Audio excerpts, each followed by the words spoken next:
De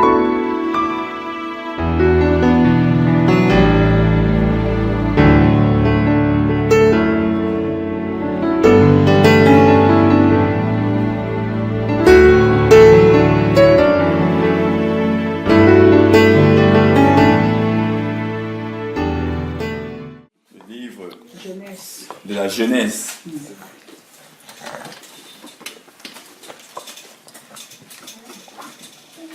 Genèse, le chapitre 2, s'il vous plaît. Nous allons parler en fait sur le temps. Alléluia. Le temps. T-E-M-P-S. Sur le temps.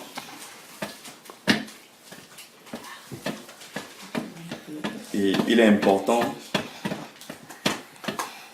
Genèse chapitre 2, le verset 15, à partir du verset 15 jusqu'à 17.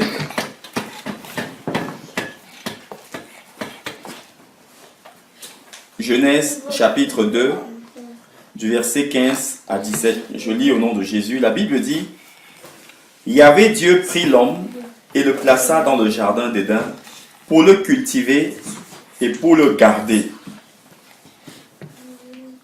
Yahvé Dieu prit l'homme et le plaça dans le jardin d'Éden pour le cultiver et pour le garder. Le verset 16 dit: Yahvé Dieu donna cet ordre à l'homme: Tu pourras manger de tous les arbres du jardin. Et au verset 17, il est dit: Mais tu ne mangeras pas de l'arbre de la connaissance du bien et du mal. Alléluia. Et la Bible dit ceci par la suite: Car le jour où tu en mangeras, tu mourras certainement. Alléluia. Amen. Car le jour où tu en mangeras, tu mourras certainement. Alléluia. Donc, dans ce texte-ci, le Seigneur, comme on a vu, dit à Adam que je t'ai mis ici dans le jardin d'Éden pour que tu le cultives et pour que tu le gardes. Alléluia. Amen. Et par la suite, il va dire à Adam, comme nous le savons tous, ce texte-là, que toi, Adam, tu pourras manger de tous les arbres, n'est-ce pas, du jardin. Et il dit, mais, verset 17, tu ne mangeras pas de l'arbre de la connaissance, c'est-à-dire du fruit de l'arbre de la connaissance du bien et du mal. Et le Seigneur va dire ensuite que, parce que cette interdiction que je te donne là, le jour où tu vas violer, le jour, c'est-à-dire qu'il est question de temps ici. Alléluia. Ça marque, c'est un adverbe, c'est-à-dire que le jour où tu en mangeras, tu mourras certainement. Alléluia. Et nous allons un peu effleurer quelques textes. Nous allons voir que Dieu, en fait, notre Père est au ciel. Alléluia. Et Dieu, notre Père, n'est pas dans le temps. Je m'explique.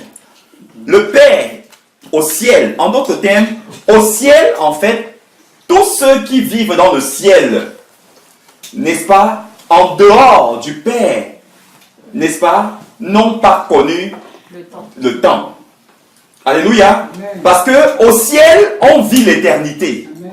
Alléluia. Amen. Et l'éternité, c'est quoi? C'est sans début et sans fin. Amen, amen, amen. Alléluia. Amen. Or, nous qui sommes sur la terre, c'est-à-dire en dehors du ciel, nous sommes dans le temps. Voilà pourquoi il peut y avoir le jour où il y a la lumière du soleil, et on a la nuit où il y a l'obscurité. Alléluia. Amen, amen. Et au ciel, il n'y a pas de temps, la notion du temps. Alléluia. Mais maintenant, le Père, pour que nous puissions un petit peu le comprendre, il nous a mis dans le temps. Alléluia. Mais voilà pourquoi son temps n'est pas notre temps. Amen. Alléluia. Parce que lui, il n'est pas dans le temps. Amen. Mais pour que nous puissions arriver à son niveau, pour comprendre un petit peu, il nous a mis dans la notion du temps. Voilà pourquoi la Bible dit que Dieu fait toutes choses bonnes en son temps. Alléluia. Amen. Et ce qu'on va lire, c'est un autre texte qui nous dit dans Marc chapitre 1. L'évangile de Marc. Marc au chapitre 1. Marc, le chapitre 1. Je vais chercher le verset.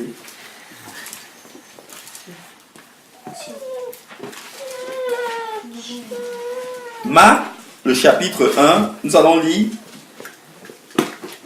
à partir du verset 14. Marc, chapitre 1, à partir du verset 14. Nous allons lire les versets 14 et 15. Marc, chapitre 1, les versets 14 et 15. La Bible dit ceci. Après que Jean-Baptiste eut été livré, nous savons que Jean-Baptiste avait été livré parce que Jean-Baptiste avait, n'est-ce pas, dénoncé, n'est-ce pas, les œuvres des ténèbres. Il avait eu à aller dire à Hérode que toi, Hérode, tu n'as pas le droit de prendre la femme de ton frère pour épouse. Et ça n'a pas plu à Hérode, n'est-ce pas, que Jean-Baptiste, n'est-ce pas, dénonce les œuvres des ténèbres. Alléluia. Amen. Tu ne peux pas prendre la femme de ton frère et tu fais d'elle ton épouse. Et par la suite, il a dénoncé plusieurs choses. Dénoncé même, n'est-ce pas, les œuvres qu'une femme avait faites avec sa fille. Donc, cette fille-là qui fut encore plus tard la femme d'Hérode. Alléluia. Et ce qu'il avait dénoncé là n'a pas plu, n'est-ce pas, à la mère de cette fille-là. Et Hérode, pour réjouir le cœur de cette femme-là, de sa belle-mère, celle qui fut sa belle-mère par la suite, va demander à cette femme-là que, dis-moi ce que tu veux que je fasse pour toi. Et elle a dit que je veux la tête de Jean-Baptiste. Donc, et on a été coupé la tête de Jean-Baptiste. Donc voilà pourquoi on dit que, après que Jean-Baptiste eut été livré, la Bible dit que Jésus alla dans la Galilée prêchant l'évangile du royaume ou l'évangile de Dieu. La Bible dit au verset 15, il disait quoi? Le temps est accompli. Alléluia. Le temps est accompli et le royaume de Dieu est proche. Répentez-vous et croyez à la bonne nouvelle. Allons encore dans un autre texte, dans Galates au chapitre 4. Galates au chapitre 4. Galates au chapitre 4. Nous allons voir que si nous sortons aujourd'hui là à l'extérieur, nous allons dehors, ce sera très difficile de voir quelqu'un en t-shirt. Alléluia. Pourquoi? À cause du temps. Là, le temps ici, c'est-à-dire, il s'agit ici du temps météo. Alléluia. Donc, ça veut dire que l'être humain sait qu'il y a un moment où je suis obligé de me couvrir. Alléluia. C'est comme ça. Ça veut dire qu'il y a le temps, n'est-ce pas, qui est le temps heure. Et il y a aussi le temps qui est le temps météo. Quand il pleut, on ne sort pas de t-shirt, sans manteau. Alléluia. Et Dieu aussi, n'est-ce pas, bien qu'il n'est pas dans le temps, Dieu aussi a son temps à lui qui n'est pas notre temps. Alléluia. Amen. Et ce temps-là, c'est quoi? C'est le temps spirituel. Amen. Alléluia. C'est le temps spirituel. C'est-à-dire que dans quel temps, n'est-ce pas, nous sommes, nous en tant qu'enfants de Dieu, nous en tant que citoyens, n'est-ce pas, célestes. Donc, nous dépendons de notre Père céleste. Maintenant, en ce qui concerne notre Père céleste, est-ce que pour lui, nous sommes en hiver? Est-ce que pour lui, nous sommes en été? Alléluia. Mais de quel temps nous parlons ici? C'est le temps spirituel. Alléluia. Donc, dans le temps du Père, en quel temps sommes-nous? Nous devons savoir la température. Alléluia. Spirituelle du Père. Alléluia. Et c'est ce que ensemble nous allons voir sur ces quelques écritures. La Galates chapitre 4. S'il vous plaît. Et c'est important pour nous, en tant qu'enfants de Dieu. Nous ne devons plus marcher comme des aveugles. Amen, amen.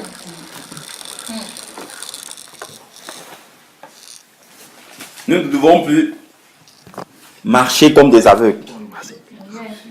Galates chapitre 4, nous allons lire le verset 4 et 5. Galates chapitre 4, versets 4 et 5. La Bible dit ceci. Mais lorsque les temps ont été accomplis, Dieu a fait quoi? A envoyé son fils né d'une femme née sous la loi. Pour dire que la mère de Jésus-Christ, homme, était née à l'époque de la loi. Alléluia. C'est-à-dire qu'elle était née avant que Jésus ne meure à la croix. Alléluia. Et la Bible dit que, mais lorsque les temps ont été accomplis, alléluia, Dieu, n'est-ce pas, notre Père, a envoyé son fils né d'une femme qui était née sous la loi. Pourquoi il avait envoyé son fils? Afin qu'il rachète ceux qui étaient sous la loi. Afin que nous recevions l'adoption. Alléluia. Et on va lire encore un autre texte qui est dans le livre de Romains, s'il vous plaît. Romains.